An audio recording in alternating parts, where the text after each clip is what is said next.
In just 11 days, rebels in Syria managed to bring an end to Bashar al-Assad's decades-long dictatorship. And while Syrians celebrate, there's a real sense of uncertainty about who will fill the power vacuum.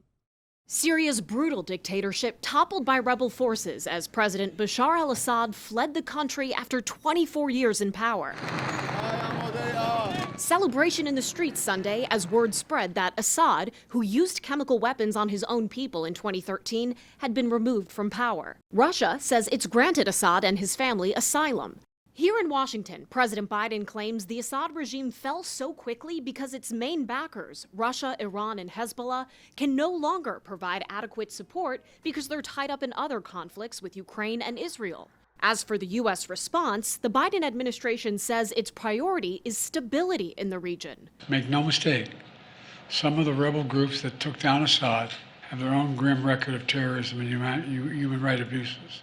According to a senior administration official, they're urging Iraq in particular to not get involved. President Biden is sending senior officials to the region, but this administration's days are numbered.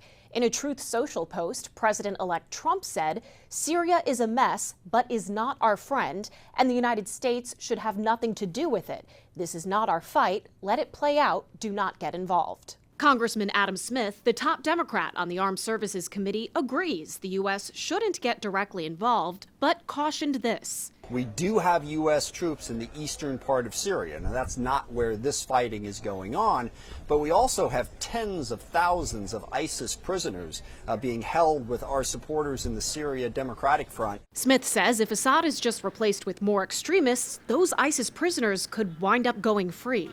The leader of the rebel offensive, Abu Muhammad al-Julani, said this when asked if he plans to impose the strict Islamic rule he's talked about in the past. Syria deserves a governing system that is institutional, not one where a single ruler makes arbitrary decisions.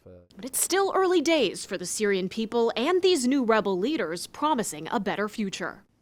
In Washington, I'm Atrel Nashar reporting.